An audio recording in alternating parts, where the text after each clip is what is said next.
So it's not a matter of pushing beyond your limitations or expectations. It's really a matter of protecting your dreams, protecting your imagination. That's really the key. And when you do that, then the world just seems limitless. You left, you went from high school, you didn't leave high school, you graduated from high school, you went directly to the NBA. You were so young, you were 17, that your parents had to sign your first NBA contract. Yeah. So, right. You're the youngest person not only on the team, but in the league. We've got a bunch of graduating students who are probably going to their first full-time job. Do you have any advice for students entering an organization and being the youngest person, not in the room, but in the whole company? Well, I mean, in business, it's a little different. It's. I think the best way to prove your value is to work, is to learn, is to absorb, to be a sponge. You always want to outwork your potential. As hard as you believe you can work harder than that. And that's what I tried to do when I first came in the league. But basketball is such a direct competition sport. And me coming in at 17, I hated when my teammates would say, I get hit with an elbow, right? Shaq would hit me with an elbow in practice. And Nick Van Exel would come up and say, are you okay? I'm like, what? Mao, are you okay? What the hell's wrong with you? So I always had that extra chip on my shoulder. So every day in practice for me was really trying to annihilate everybody that I was playing against. Because I wanted to prove you don't need to babysit me. I'm fine, And so it's always that competitive nature, the work ethic, and curiosity. Because I asked a lot of questions. Playing with Bryant Scott, I asked him a lot of questions. Eddie Jones, who was great at chasing guards off the screens, and I didn't understand how to do that. I would sit with him before practice, after practice. Magic, James Worthy, Kurt Rambis, Kareem Abdul, all the Laker greats. I would always sit down and just ask them questions about certain games that I studied growing up. What actually happened there? What did you feel there? And why? Bird tough to defend? Why? Because you look slow as shit to me. So I'm missing something. So tell me what I'm missing. You know what I mean? And so I would always ask questions and try to learn as much as I could.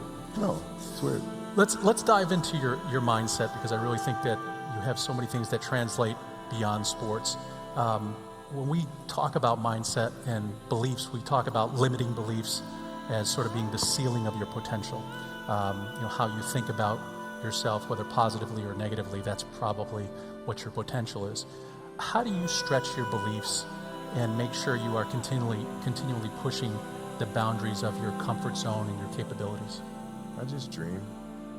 I have dreams, and dreams they should be pure. I think a lot of times when we're born into this world, we actually wind up going backwards. And it seems like the more we mature, the more responsible our dreams become. And the more governors we put on ourselves and our ability to dream and to reimagine.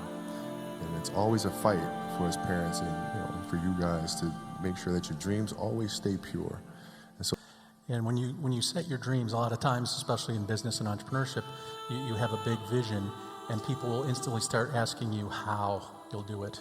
And so what we tell people is don't get caught up with the how, because if you know every step to accomplish your dream, you haven't really dreamed big enough. Yeah. You should know every step of the way, and you'll have a tendency to walk it back. And so I would say, be unrealistic in your dreams as well. Well, let's talk about one game in particular. We're not going to cover basketball highlights because we'd be here for months. But let's talk about one game and how that sort of shatters the notion of what some people might think is possible.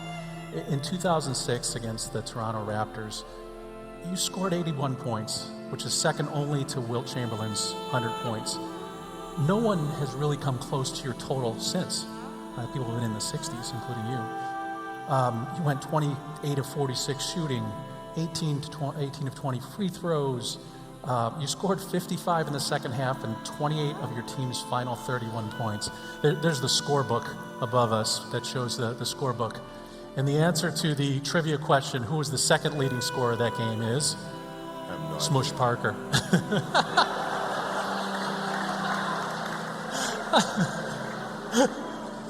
Oh, it's so good.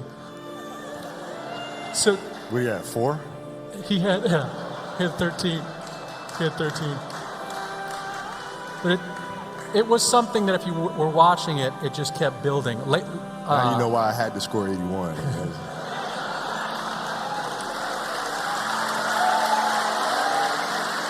Tough days, man.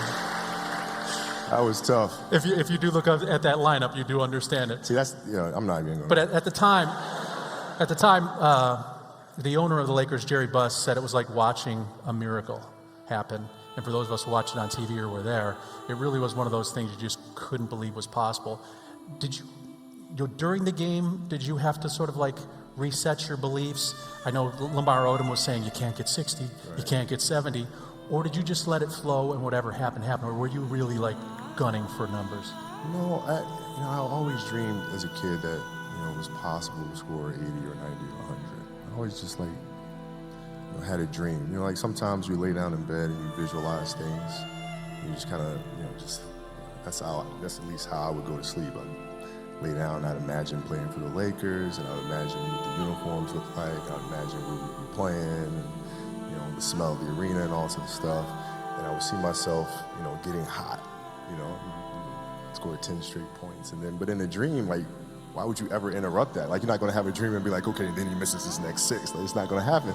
So you just keep dreaming and dreaming and dreaming. And before I go to sleep, I'm like at 120 points, And so when you grow up, downloading that into your brain over and over and over. And then, that summer, I made 1,000 shots a day. 1,000, right? That's on top of weight training and my conditioning. I made 1,000 shots, and they weren't just shots. It were shots that you saw in that game. They were specific shots. It was coming out of the corner, going to the pinch post, footwork in the post, coming off the screen. It was very specific.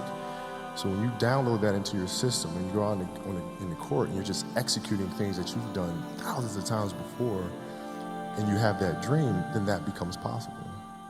Yeah, everything's been not choreographed, but it's been practiced so many times that it's second nature. There's why reinvent it? Like, I don't understand that. You go out and play the game, and you're just trying to create something new. No, this is what I do. This is what I do extremely well. You're going to have to stop me from doing that. And if you do stop me from doing that, I have a counter to that. Done. Years later, you watched a replay of that game, and you live tweeted what you were thinking, and I thought that the students would like to see some of your tweets from watching that game. I don't remember what the hell I said. So this is awesome. So it says, watching the game now, I missed easy shots. I could have had 100. Down 14, I'm heating up. At this point, I wouldn't pass a kidney stone. And then lastly... Damn, I should have been a comedian, man. What the hell? And then lastly, I knew I should have got a fresh haircut for this game.